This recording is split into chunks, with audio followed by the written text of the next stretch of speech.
Hella Boris. Hey, it's me, Cisco Morris. Here's what's coming up on Gardening with Cisco. Get out your pruners. It's the season to tidy up your garden from peonies to cedars. We're handing out the haircuts. Got mud? Hendrikus has a cure. This recipe combines local seafood with organic greens. It's perfect for midwinter. And a plant of the week that might get your resident birds a bit tipsy. All that and a nursery that supplies the beauty for the Northwest Flower and Garden Show. Coming up right now on Gardening with Cisco.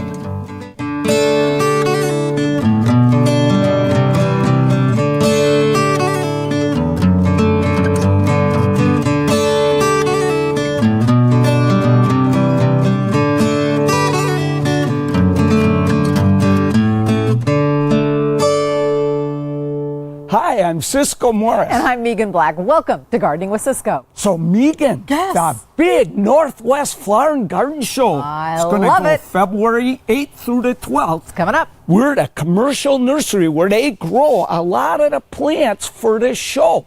T&L Nursery in Woodinville. You know, the Flower and Garden Show for me is always a sign that the seasons are going to change, or at least it's someday they will. It's like it's going to take us over the hump. But so is the fact that you need to do a whole lot of work in your garden this time of the year, particularly pruning. Here's exactly what you need to do right now.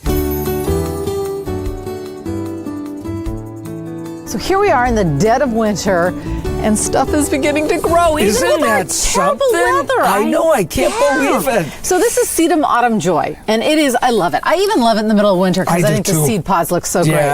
But I was out here the other day and noticed, look at all this new growth. Can you believe that? It's time to prune. Once you see all that coming up, might as well get this old stuff out of here. Because if you don't, these guys will get so long, you'll risk cutting them off. Exactly. Yeah, as you get closer to spring. You don't want to wait too long with this kind of pruning, you know. So go ahead and just cut all of these guys back. And the nice thing is you can't hurt these guys. But the thing is, the farther down you cut these, the better it ends up looking. And that's another reason to do it sooner rather than later. Yeah. Because you can get closer. That's it. And boy, some of these have some pretty good stems on them, Meeghan. This guy's really getting big now.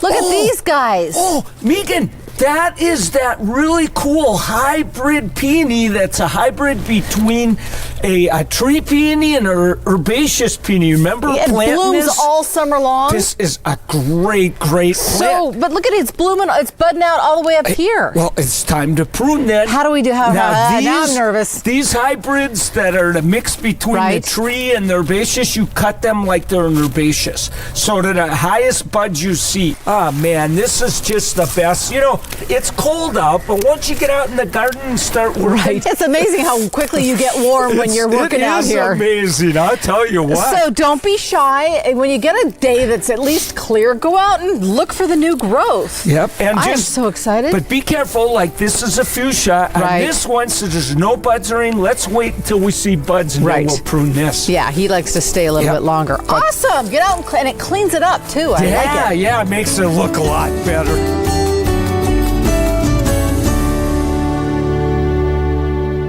So if you think that's it, think again. Cleanup pruning isn't the only thing you need to do right now. No, your evergreens need a haircut too. So is this not a beautiful spot for a winter garden? Oh, yeah. Rheingold arborvitae, right? Yeah, it's a little red cedar. Isn't he beautiful? Yeah, but I remember when you put this little guy in, he was like this big, a little munchkin. He was originally in a pot, and now look at him. Oh, my gosh. The good news is, even in the dead of winter, we can give him a little haircut and prune him down. It's the great time to prune any kind of conifer. Okay, so how do we even begin? So, you know, we want to... Because I like the spiky. I do too. And so we want to try to preserve this shape, but that's not going to be the easiest thing we've ever done. But we can cut to anywhere where it branches off. Oh, okay. So how far? Like this. And we want to take this down just, you know, maybe 6 inches, you think, Meeghan? Sure. And, you know... And will he grow these little spiky guys back up? It'll get spiky in no time. It's like I get these haircuts all the time, and look at my hair, you know. Good point. I like that. Nice analogy.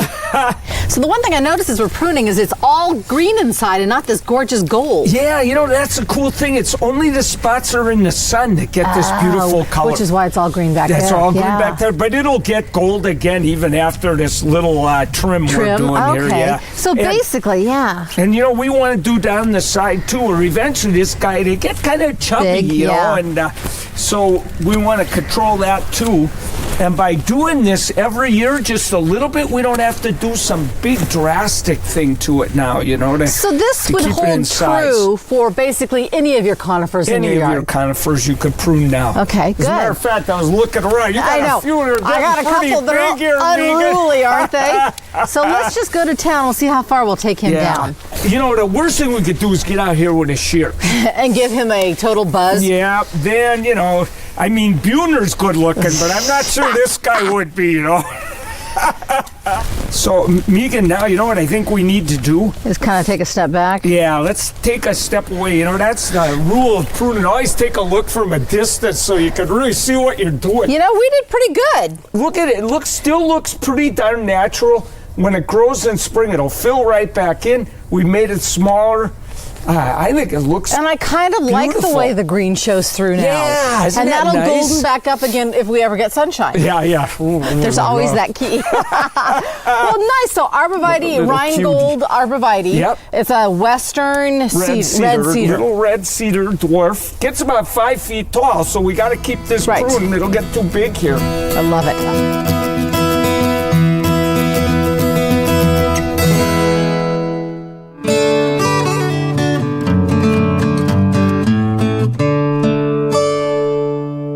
Welcome back to Gardening with Ciscoe from T&L Nursery here in Woodinville, where they are working like wild banshees, growing all kinds of crazy plants. You're going to see it in the Northwest Flower and Garden Show. As crazy as a hellebore? Oh, man. I love pink frost. This is one of my all-time favorites. You're the one that turned me on to this. I love this, baby, and it's still doing great in my yard. You know, every year, look forward to the Flower and Garden Show. But there's another constant of winter that you just can't avoid, and that is mud. But the good thing is, our buddy Hendrikus has a solution for that. Got mud? It's Seattle in winter. Of course you do. Hendrikus has found one use for the sticky stuff. So what you just saw was creating platform shoes out of mud. So if you're really hooked on the 70s and you wanted to impress the girls by getting like 3 inches, 4 inches taller, now that's the soil for you.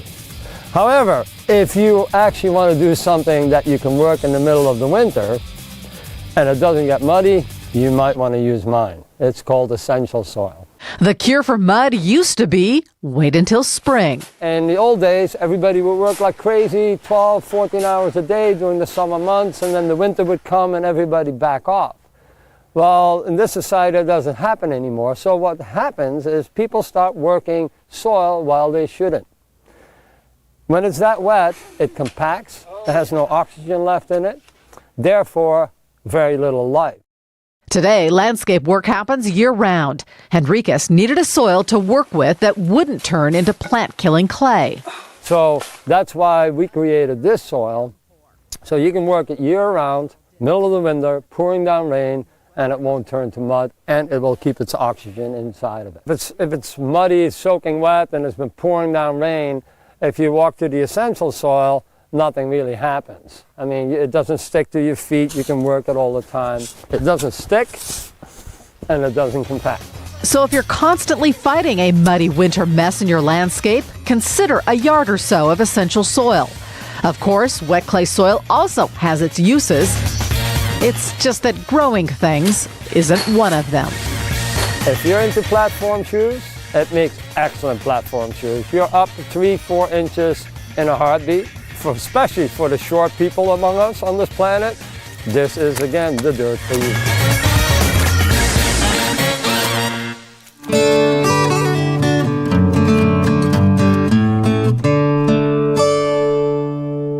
Gosh, Meeghan, look at these cyclamen combs. Are they beautiful? They're so cute. Well, welcome back to Gardening with Ciscoe, everyone, from T&L Nursery here in Woodinville. We are getting a sneak peek at some of the flowers you are going to see at the Flower and Garden Show coming up in February. Hey, Meeghan, Yeah? I found out the perfect way to eat your greens. How's that? Put them in seafood soup. Really? Oh, it's the perfect winter meal. Yum.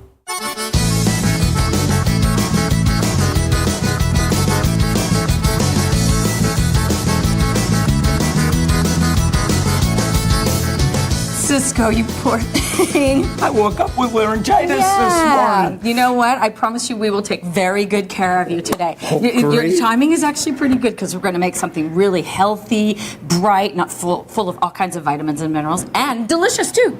well, yeah. how So can what I we're going to lose? make is some Basque seafood soup. Oh, Doesn't that geez. sound like fun? Yeah. Okay, so join me at my pot, won't you, Okay. dear? And I'm going to put some olive oil in here, and then you're going to add our aromatics to the pot. All right. And so you've got leeks and garlic and some fresh thyme. Ooh, Grab my spoon. okay. Go ahead All and right, just you dump ready? those in. Yep. Okay. And then some fennel seed. All right. In you go, guys. So this part is really important because what we're going to do is sort of establish this delicious base. And that way, no matter what kind of seafood we put in it, it's going to be delicious. Okay. So we're just going to sweat these down for just a second. Okay. Sweat them down. Sweat them down, baby.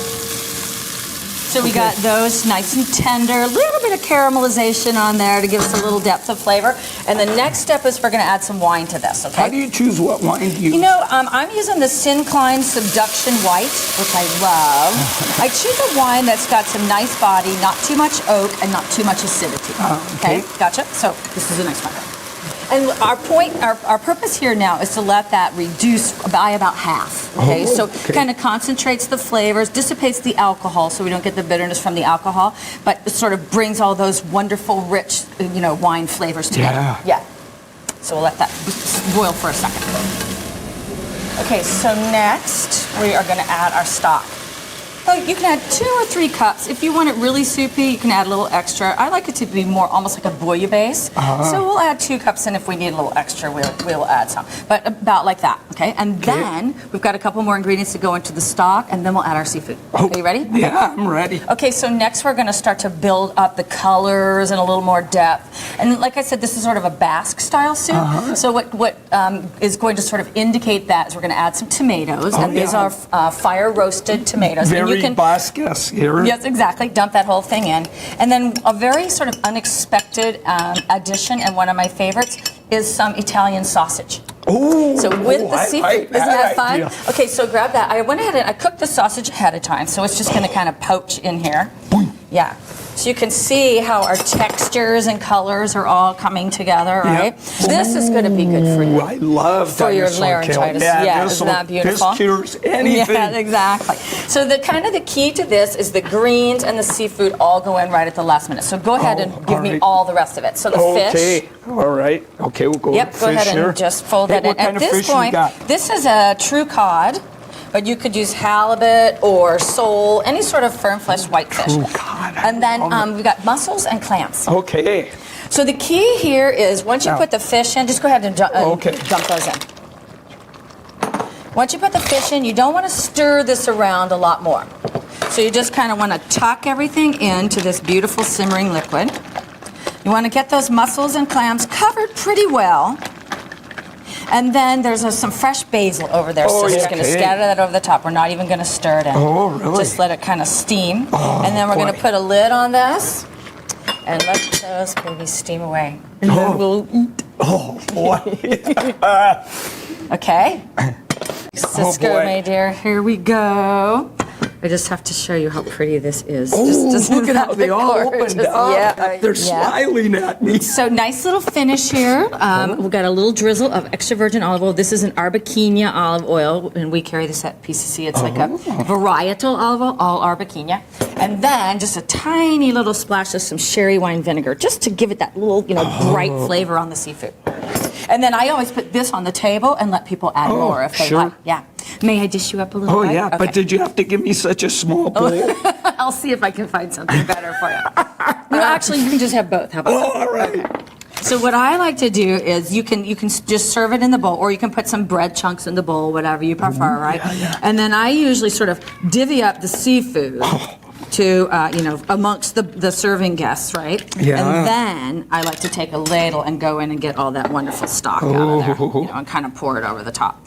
Now, another way to serve this is to put all the seafood on a big platter, put the stock on the side, and let people help themselves to seafood and help themselves to stock. So there's a number of different ways to do this. Let me give you a little sprinkle of some fresh parsley. Yeah. I like the way you did it, by the way. Yes, and so let's see, have a little taste. Okay, a little taste here. I'm going to try See that if you stock right away. Yeah. So garlic, tomato. I'm cured. It's a miracle. That is so good. Thank you, Ciscoe. I think I'm going to have to have some. You got laryngitis or not, you got to try this. It's good.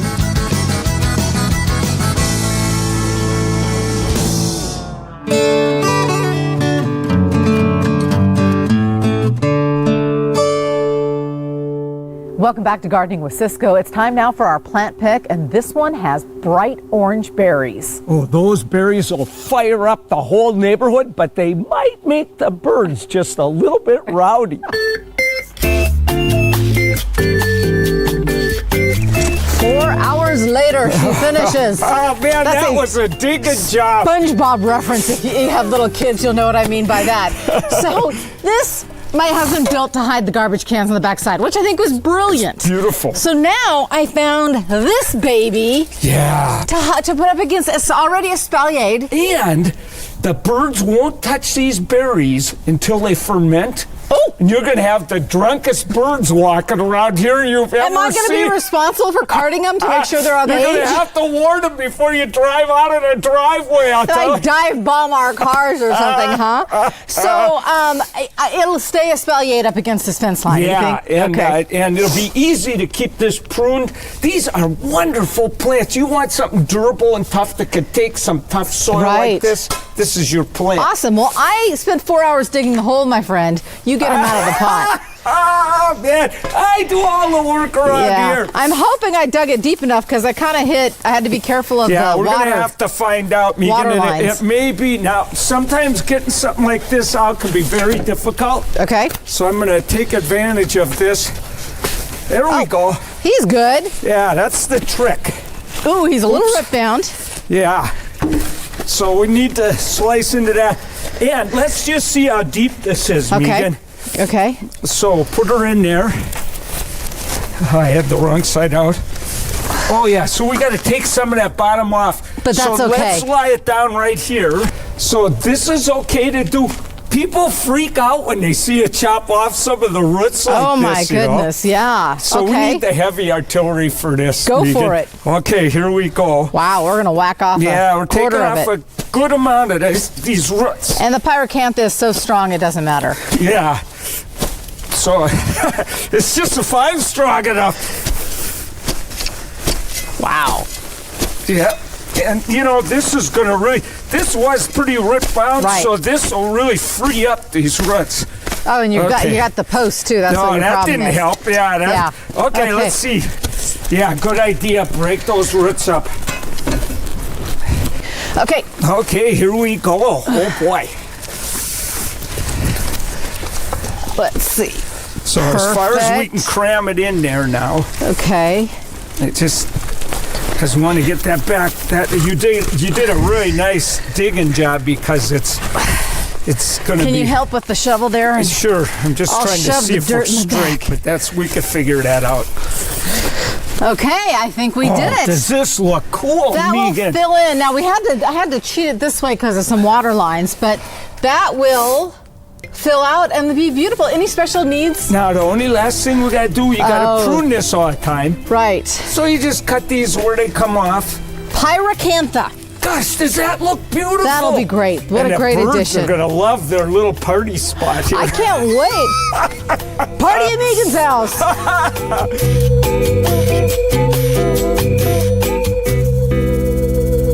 Ciscoe, take take a look at these flowers. I want you to remember each and every one because chances are you're going to see them come February at the Northwest Flower and Garden Show.